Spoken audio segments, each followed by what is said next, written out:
ఒకనాడు ఆంధ్రప్రదేశ్లో అనేక సంస్థానాలు ఉండేవి. నేటి కాకినాడ జిల్లాలోని పిఠాపురం వాటిలో ఒకటి. కాకినాడలోని పిఠాపురం రాజా కాలేజీ, పిఠాపురంలోని రాజారావు బావాయమ్మ రావు జూనియర్ కాలేజీ వంటివి ఆనాటి సంస్థానపు ఆనవాళ్లు. పిఠాపురం రాజకుటుంబం నుంచి ఉయ్యూరు సంస్థానంలో అడుగుపెట్టిన ఓ యువరాణి ఆ తర్వాత బరోడా సంస్థానాధీశుడిని పెళ్లి చేసుకున్నారు. తన రెండో పెళ్లికి మత నిబంధనలు అడ్డు రావడంతో ఆమె ఇస్లాం మతంలోకి మారారు. పెళ్లి చేసుకున్నాక మళ్లీ హిందువుగా మారారు. 80 ఏళ్ల కిందటి రాణి సీతాదేవి ప్రేమ, పెళ్లి వ్యవహారాలు చాలా ఆసక్తిని కలిగిస్తాయి. బరోడాకి చెందిన మహారాజా ప్రతాప్ సింగ్ గైక్వాడ్ ఆనాటికి దేశంలోని అత్యంత ధనవంతుల్లో ఒకరు. ఆయన విలాసవంతమైన జీవితం గడుపుతుండేవారు. ఆయనకు గుర్రపు పందాల మీద విపరీతమైన ఆసక్తి ఉండేది. అలా మద్రాసులో అడుగుపెట్టిన ప్రతాప్ సింగ్ గుర్రపు పందేల క్లబ్బు వద్ద రాణి సీతాదేవిని చూశారు. తొలి చూపులోనే ఆమె అందానికి మైమరచిపోయారు. ఉయ్యూరు సంస్థానానికి చెందిన రాజా మేకా వెంకయ్యప్పారావుని అప్పటికే సీతాదేవి వివాహం చేసుకున్నారు. 1935లో వారికి వివాహం జరిగింది. ఒక కుమారుడు కూడా ఉన్నారు. ఉయ్యూరు రాజాతో కలిసి సీతాదేవి రేసులకు హాజరయ్యేవారు. సీతాదేవికి పెళ్లై 7 ఏళ్లైనా ఆమెను వివాహం చేసుకోవడానికి ప్రతాప్ సింగ్ సిద్ధం కావడం వారి ప్రేమ కథలో ఆసక్తికర అంశమైంది. ప్రతాప్ సింగ్ కూడా అప్పటికే మరొకరితో పెళ్లైంది. సీతాదేవి అందంగా ఉంటారు. ఆమె అందానికి మహారాజు మైమరచిపోయారు. సీతాదేవి కూడా మహారాజు ప్రతాప్ సింగ్ వ్యక్తిత్వానికి ఆకర్షితులై ఇద్దరు వివాహం చేసుకోవాలని నిర్ణయించుకున్నారు అని గైక్వాడ్ కుటుంబ సభ్యుడు ప్రతాప్ సింగ్ రావు గైక్వాడ్ మేనల్లుడు జితేంద్ర సింగ్ గైక్వాడ్ బీబీసీతో చెప్పారు. బరోడా రాజు ప్రతాప్ సింగ్ గైక్వాడ్తో పెళ్లికి రాణి సీతాదేవి కూడా అంగీకరించినప్పటికీ వారి వివాహానికి నిబంధనలు అడ్డు రావడంతో కొంత సందిగ్ధత ఏర్పడింది. ముఖ్యంగా బరోడా సంస్థానం కట్టుబాట్లను అనుసరించి మహారాజా కుటుంబంలో రెండో వివాహానికి అవకాశం లేదు. అప్పటికే సీతాదేవి తొలి వివాహం చేసుకొని ఉండడం కూడా వివాహానికి మరో అడ్డంకిగా మారింది. ఈ నిబంధనలు అధిగమించి తమ వివాహానికి ఆటంకాలు తొలగించుకోవాలని ప్రతాప్ సింగ్ గైక్వాడ్, సీతాదేవి ప్రత్యామ్నాయ మార్గాలను అన్వేషించారు. బరోడా సంస్థానంలో న్యాయ నిపుణుల సలహాతో మత మార్పిడికి సిద్ధమయ్యారు. మతం మారితే బరోడాలో అమలవుతున్న హిందూ వివాహ చట్టం పరిధి నుంచి తప్పించుకోవచ్చని భావించారు. అందుకు అనుగుణంగా నిర్ణయం తీసుకున్నారు. ఇటు రాణి సీతాదేవి ఇస్లాం మతం స్వీకరించి దాని ప్రకారం ఉయ్యూరు రాజా నుంచి విడాకులు తీసుకున్నారు. ఆ తర్వాత మళ్లీ హిందూ మతాన్ని స్వీకరించి 1943లో ప్రతాప్ సింగ్ గైక్వాడ్ని వివాహం చేసుకున్నారామె. ఆ వివాహం విషయమై అప్పట్లో బ్రిటిష్ వైస్రాయ్ నుంచి కూడా అభ్యంతరాలు వ్యక్తమయ్యాయి. అయితే చట్ట ప్రకారం తొలి వివాహం రద్దు చేసుకున్న తర్వాత ఆమెకు రెండో వివాహానికి అడ్డంకులుండవని, ఇక రెండో వివాహం నిషేధం చట్టంపై స్పందిస్తూ రాజ్యంలోని చట్టాలకు రాజుకు మినహాయింపు ఉంటుందని వాదించారు. ఇక రాజ్యానికి వారసుడు గైక్వాడ్ మొదటి భార్య శాంతాదేవి కొడుకే అవుతాడనే షరతుపై వివాహాన్ని వైస్రాయి గుర్తించారు. అయితే అప్పట్లో సీతాదేవిని మహారాణిగా గుర్తించేందుకు బ్రిటిష్ ప్రభుత్వం అంగీకరించలేదు. ఆమెను రాజ్యంలోని మహారాణులను ప్రోటోకాల్ ప్రకారం పిలిచే హర్ హైనెస్గా సంబోధించకూడదని నిర్ణయించారు. అయితే సీతాదేవి రాకతో రాజకుటుంబంలో గందరగోళం నెలకొంది. ప్రతాప్ సింహారావు మొదటి భార్య శాంతాదేవితో సీతాదేవికి పొసగలేదని చెబుతారు.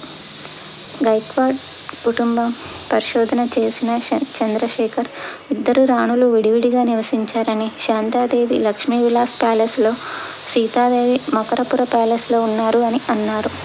1945లో వారికి వారసుడు షయాజీరావు గైక్వాడ్ జన్మించారు.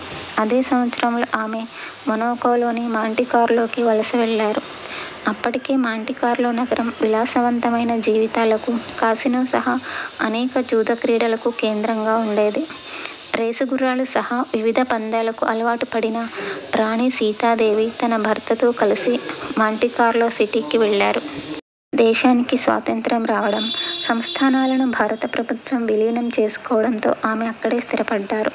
దేశానికి స్వాతంత్ర్యం రావడానికి ముందే బరోడా సంస్థానం నుంచి భారీగా డబ్బు, నగలు, ఆభరణాల వంటివి రాణి సీతాదేవి తనతో పాటు తీసుకెళ్లారు.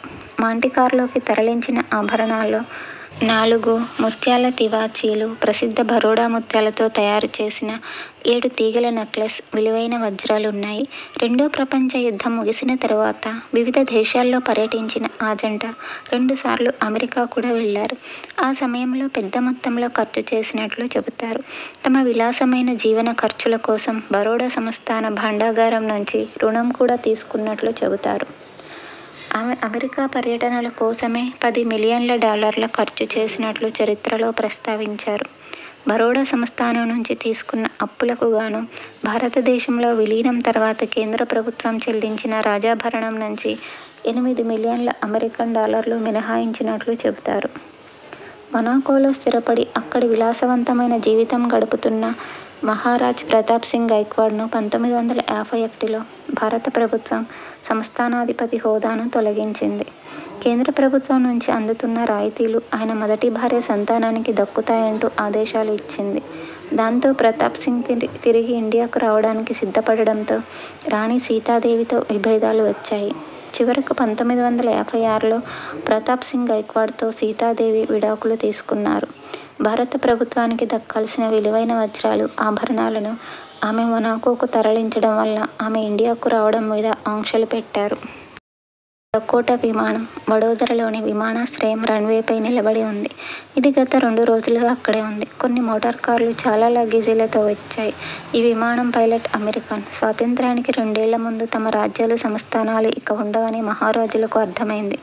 అందుకే వారి ఆస్తుల్లో కొన్నింటిని విక్రయించాల్సి వచ్చింది. ఈ అమెరికన్ పైలట్ 2 ఏళ్ల క్రితం బ్రిటిష్ ఆర్మీ నుంచి ఈ డకోటా విమానాన్ని కొనుగోలు చేసి ఇక్కడకు తీసుకువచ్చారు. పైలట్ చూస్తుండగా రన్వే వద్ద ఒక రోల్స్ రాయిస్ కారు వచ్చింది. అందులో సీతాదేవి బయటకు విమానంలో సామాగ్రి నింపిన తర్వాత ఆమె కాక్పిట్ వెనుక కూర్చున్నారు. ఆమెతో పాటు మరో 2 మహిళలు ఉన్నారు. ఏం జరుగుతుందో పైలట్కి అర్థమైంది. అందుకే ఆ మహిళను సామాన్లో ఏముందో నాకు తెలుసు, ఇప్పుడు రవాణాకు ఎక్కువ ఖర్చు అవుతుంది అని చెప్పాడు. సీతాదేవి ఏమాత్రం ఆశ్చర్యపోలేదు. బహుశా ఇలాంటివి జరుగుతాయని ఆమెకు తెలుసు. వెంటనే ఆమె పర్సులో నుంచి రివాల్వర్ తీసి పైలట్ వైపు పెట్టారు. పైలట్ అర్థం చేసుకుని విమానాన్ని యూరప్ తీసుకెళ్లేందుకు సిద్ధమయ్యారు. వారి వద్ద 56 పెట్టెలు ఉన్నాయి. వడోదర రాజ ఖజానాలో విలువైన భాగం అది. మహారాణి సీతాదేవి పారిస్లో తమ విశ్వాసుల్లో కొందరికి ఈ కథ చెప్పారు. ఎవరైనా ఇంత ధైర్యంగా దీన్ని ఎలా చేయగలరని కొందరు నమ్మలేకపోయారు. అయితే ఈ సీతాదేవికి వేటాడడము సరదా అని చాలా తక్కువ మందికి తెలుసు. ఈ సీతాదేవికి ఒక ముత్యాల హారం ఉండేదట. ఆ ముత్యాలు ఎర్ర సముద్రం నుంచి లభించిన అరుదైన ముత్యాలుగా తెలుపుతారు. ఈ ముత్యాల హారం విలువ అప్పట్లో $5,99,200. ఆమె వద్ద డైమండ్ నెక్లెస్లు, వద్ద ఉన్న ఆభరణాలు, నగలు అమ్ముకుంటూ విదేశాల్లోనే జీవించారు సీతాదేవి. 1956లో సీతాదేవి దగ్గర కొనుగోలు చేసిన ఆభరణాలతో హ్యారీ విన్స్టన్ చేసిన నెక్లెస్ను 1957లో వాలిస్ సింప్సన్ కొనుగోలు చేసినట్లు కూడా కథనాలు ఉన్నాయి. షాయిజీరావు గైక్వాడ్ మాత్రం తల్లితోనే ఉన్నారు. 1985లో కొడుకు ఆత్మహత్య చేసుకోవడంతో బాగా కుంగిపోయారు సీతాదేవి. 1989 ఫిబ్రవరి 15న ఆమె మరణించారు. దేశంలోనే అత్యంత విలాసవంతమైన జీవితం గడిపిన మహారాణిగా ఆమెను చరిత్రకారులు పేర్కొన్నారు. అత్యంత సౌందర్యవతి అని కూడా కీర్తించారు. పిఠాపురం సంస్థానంలో రావు వెంకట కుమార మహాపతి సూర్యారావు చిన్నమాంబాదేవికి 3వ కుమార్తెగా 1917 మే 2న సీతాదేవి జన్మించారు. సుమారు 73 ఏళ్లు జీవించారు. వారికి అప్పట్లోనే సొంత ఎయిర్ జెట్ ఉండేది. విలువైన సంపదకు వారసురాలు కావడంతో ఖర్చులకు వెనుకాడలేదు. వివిధ దేశాల్లో పందేలకు వెళ్లారు. ఆమె భారతదేశం వచ్చేందుకు అవకాశం లేకపోవడంతో బంధువులను కలిసేందుకు కొలంబో వెళ్లేవారు. ఆ తర్వాత లండన్ వెళ్లిపోయారు. ఆమె మరణించిన తర్వాత తన ఆస్తిని అక్క కూతురు అనంగ రేఖాదేవికి అప్పగించారు. ఇంతటి విలాస జీవితం గడిపిన వ్యక్తులు బహుశా దేశ చరిత్రలో మరొకరు ఉండరు అంటూ పిఠాపురం చరిత్ర పుస్తక రచయిత కవి ర్యాలీ ప్రసాద్ అన్నారు. సీతాదేవి చరిత్రను అటు బరోడాతో పాటు దేశమంతా కథలుగా చెప్పుకున్నారని అన్నారు. ఈ వీడియో మీకు నచ్చినట్లయితే ప్లీజ్ లైక్ చేయండి, షేర్ చేయండి, సబ్స్క్రైబ్ చేయండి. Thank you for watching.